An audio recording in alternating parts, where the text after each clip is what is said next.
Okay, I think we're ready to go. 9 o'clock. Good morning, it's 9 o'clock and I'm calling to order the administrative hearing of February 24th, 2022. My name is Ned Thomas. I serve as planning director for the city of Milpitas and will be the hearing officer for today's virtual hearing. We will begin the hearing with a public forum. Any member of the online audience who wishes to speak or to provide live verbal comments during the meeting must first register to join the meeting via the link provided on the meeting agenda. The agenda is posted on the city's website at www.ci.milpitas.ca.gov. All speakers will be allowed up to 1 minute to speak on any item. Each person shall be limited to 1 comment per agenda item and 1 comment for non-agenda items. No response is required from city staff on any item not on the agenda.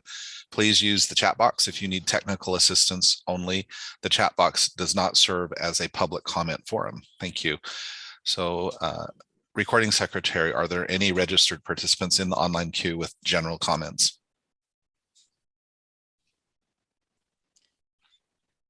Good morning, there are none.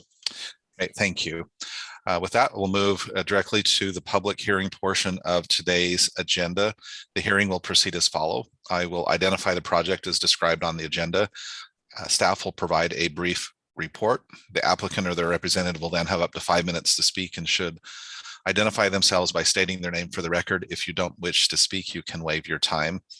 After the applicant has spoken, any member of the public who wishes to speak on the item may provide testimony up to 1 minute per speaker, either for or against the project. And as previously explained, any member of the online audience who wishes to provide verbal comments live during today's hearing must first register to join the Zoom meeting, and to register, again, follow the instructions provided on the agenda.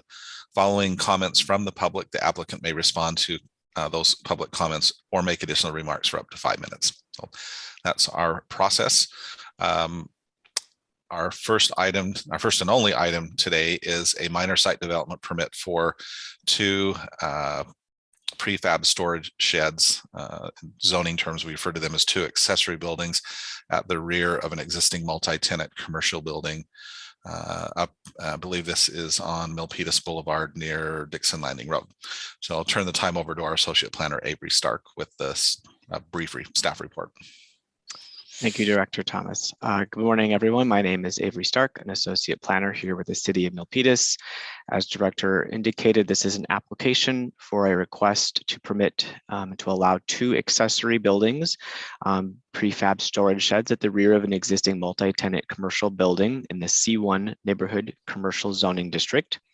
The project is categorically exempt from further environmental review under the California Environmental Quality Act, known as CEQA, pursuant to guideline sections 15.301 as an existing facilities and a separate and independent basis. Guideline section 15.183 is the project is consistent with the community plan, the general plan, or the zoning.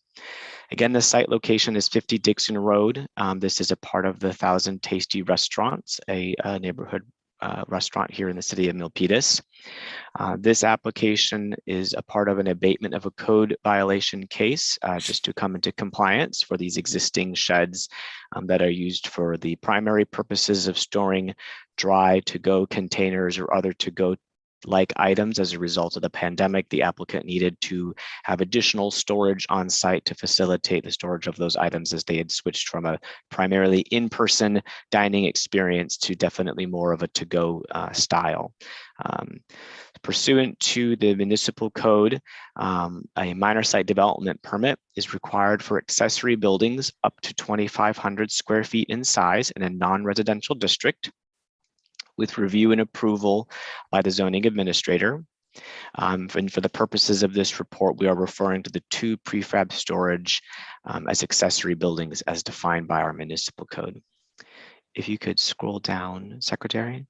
So you see here in front of you the 2 prefab storage sheds that will be located adjacent to the building in the rear, which will be adequately screened not only by the building itself out of the right-of-way, out of the view from the public right-of-way, also separated by an approximately 8-foot tall solid masonry wall abutting the back of the property and the adjacent residential property.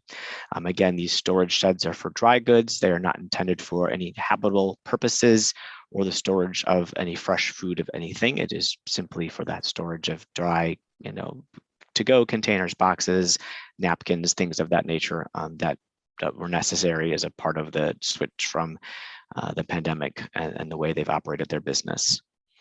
If you could scroll down, Secretary, please. Here we see indicated in little orange boxes with a little red dot in the center, the approximate location of the 2 storage sheds. Again, as illustrated, they are at the rear of the building. They do not take up any existing parking on the site, and they are shielded from the public right-of-way along North Milpitas Boulevard or Dixon Road. And then as you scroll down, you'll see the adjacent Sunny Hills neighborhood, and along that back property line indicated in red with a subject site arrow is an approximately 8-foot tall masonry wall. So a resident on the other side facing this property still would not be able to see these prefab sheds. Continue down, thank you. And then we can just go right to the findings. So in accordance with the Milpitas Municipal Code, there are 3 findings that need to be made in conformance for approval of the type of project in front of us. So the first, this is the development recognizes, respects the nature of the neighborhood. And as you can see, the 2 prefab storage sheds are located at the rear of the existing multi-tenant commercial building. They will be shielded and not visible from the nearest public right-of-way. And although the materials do not match the existing building, the storage sheds will be located in such a way that they'll not visually impact the general public as they'll be screened from view of that masonry wall. The second finding, that the development assures that the modifications satisfy the functional requirements and is screened with appropriate compatible materials. Again, it will be surrounded by that approximately 8-foot tall masonry wall that will shield the rear of the building and the adjacent residential building, providing sufficient screening for the surrounding neighborhood. And 3, the development assures that the modifications will not interfere with the privacy, quiet enjoyment, or the view of the surrounding properties. Again, the 2 prefab sheds will not interfere with that privacy, quiet enjoyment, or the view of the surrounding properties, as they will be located at the rear of the building, outside of view from the public right-of-way, and the sheds will be further screened by that approximately 8-foot tall masonry wall. Staff recommends that the zoning administrator approve minor site development permit number MS 210129 to allow the 2 accessory buildings, prefab storage sheds at 50 Dixon Road, subject to the findings attached and conditions of approval. That concludes my brief presentation. Any questions on hearing director? No, thank you, Mr. Stark. I appreciate the staff report. At this time, I see that we have the applicants with us. I don't know if you have any additional comments that you would like to make, but you can have some time if you would like it. Hi, my name is Vincent Ma, and this is Aurora. Hi. Thank you for joining us. Thank you, Mr. Thomas and Mr. Spark. No, we the only comment we just want to mention is just after the pandemic, definitely to survive is to basically to have the to-go boxes, and in order to survive, you have to buy a bulk of it, and that's probably why that's one of the main reasons why we have the storage is to contain it. So that's really the only reason. You want to say anything? Yeah, we just use the to-go boxes by a lot. So so we have to during the pandemic we have to buy a lot, so the company can hire someone to deliver for us. So we just put it inside for the tray, to-go box, something like that, and then so that's why we needed the 2 sheds in the back there, in our backyard. So anyway, we appreciate having the hearing and listening to our concerns, and hopefully it will go well. Thank you. Oh, you're welcome. Thank you. We're glad that your business has survived the pandemic. Hope you're still doing well. Thank you for those additional comments.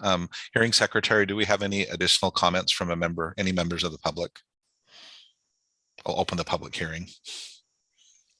There are no community members in the queue for public comment. Okay, great. Then we'll close the public hearing. With that, this is a very straightforward application. I appreciate the time this morning. Appreciate the additional comments and the details from our associate planner, Avery Stark. He's already covered the findings, or three, and each of those three findings are within the city's municipal code for this type of minor development and minor site development permit. So the project meets all of those. So I will accept staff's recommendation that for approval of the minor site development permit, and the two accessory buildings are approved and allowed, and we wish you continued success in your business. So thank you. This is very straightforward item, so we don't need to spend a lot of time on it, but again, we appreciate your time being with us this morning. Did you have somebody? You're welcome. Thank you. Thank you. And I will mention there are, this type of application, there are some conditions of approval that are attached that, has to do with the type of permit, the time extension, that sort of thing. Avery, I don't believe there are any specific, well, I guess there was one here, it looks like from the fire department, just, meet that the storage sheds or the accessory buildings would comply with the fire department, which they do. The item is approved, and again, we appreciate your time this morning. This was our only item on the agenda, so with that, we'll close not only the public hearing, but also close the meeting. Any person aggrieved of any decision by any board, commission, or department head for the city of Milpitas may appeal the decision to the city council by filing written notice of the appeal with the city clerk within 12 calendar days of the decision and paying the required fees. This concludes our administrative hearing of February 24th, 2022. And again, thanks to everyone who has attended. Again, Lillian, thank you. Our senior planner, Lillian Van Hoa, is here. And also thanks to our recording secretary and our IT, Matthias, for supporting the meeting this morning. Right, everybody have a great day. Thank you. Thank you, everyone. Thank you. Thank you.